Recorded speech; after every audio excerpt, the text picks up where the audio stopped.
Disk পড়লে শুরু করতেছি। আমার কালো গুটি আপনারা দেখতেই পাচ্ছেন। তো আমি এট ফার্স্ট এখান থেকে এখানে মারবো, দেখি কেমন হয়। তেমন একটি ফল পেলাম না, তারপরে আমার দুটি গুটি কিন্তু বের হয়ে গেছে, আপনারা দেখতেই পাচ্ছেন। সে তো ফাউল করে ফেললো। আচ্ছা, এখন আমরা এই গুটিটাকে এট ফার্স্ট ফেলাবো। গাইস, পড়লো না, কিন্তু হচ্ছে একটা ভালো কাজ হয়েছে, শুধু আমার গুটিগুলোই বের হয়েছে, কিন্তু তার গুটি তেমন একটা বের হয়নি। তো তারপর আমরা কি করব, এখান থেকে ওই গুটিটাকে টার্গেট করে মারবো।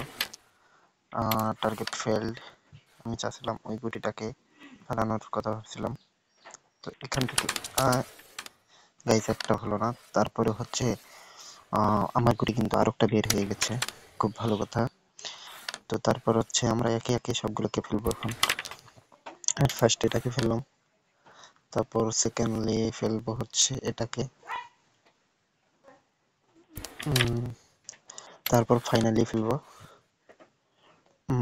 তার আগে আমাদেরকে রেডটাকে বের করে নিতে হবে।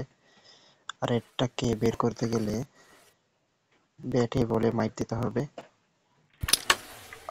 শিট গাইস, আমি ভাবছিলাম রেডটাও ওইদিকে চলে যাবে। আচ্ছা যাই হোক, রেডটা তেমন কোনো অসুবিধায় পড়েনি।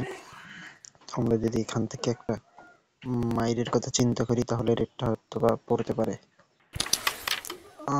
শিট, আচ্ছা তাও তেমন কোনো অসুবিধা হয়নি। আমরা পরবর্তীতে এখান থেকে যদি মাইর দিই তাহলে কালোটা পড়লো, এখন রেডটাও পড়বে। এখান থেকে এইভাবে মাইর দিতে হবে, তাহলে ফাউল হওয়ার চান্স কমে যাবে। তারপর এখান থেকে এখানে কাজুকে, এখন আমার যেটা করণীয়, এটাকে টান দিয়ে ফেলতে হবে। এখানে দিয়ে হলো না, যেটা করতে চেয়েছি সেটা আসলে হয়নি।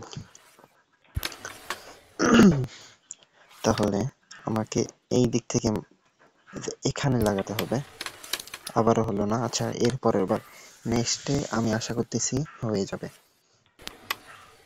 তার কিন্তু অনেকগুলো গুটি এখনো পড়ে আছে। তো আমরা ফাইনালি এটা গাইস, আর একটু জোরে মাইর দিতে হতো, সেটা বোঝার একটু কম বেশিতে হলো না। আচ্ছা, আমরা তাকে একটা চান্স দেই। আমরা এখান থেকে একটা এমনিতে মাইর ছেড়ে দিলাম, ছেড়ে দিয়ে তাকে একটা চান্স দিলাম, দেখি সে কি করতে পারে। সে পেল না। আচ্ছা, তার গুটি আমরা একটা ফেলে দিয়ে তাকে চান্স দিই। এখন তারপর দেখি সে কি করতে পারে। এবার যদি কিছু নাই করতে পারে গাইস, ফাইনালি সে কিছুই করতে পারলো না। তো আমাদের আর কোনো দেখার বিষয় নেই। তো আমরা ফাইনালি উইন হয়ে গেলাম।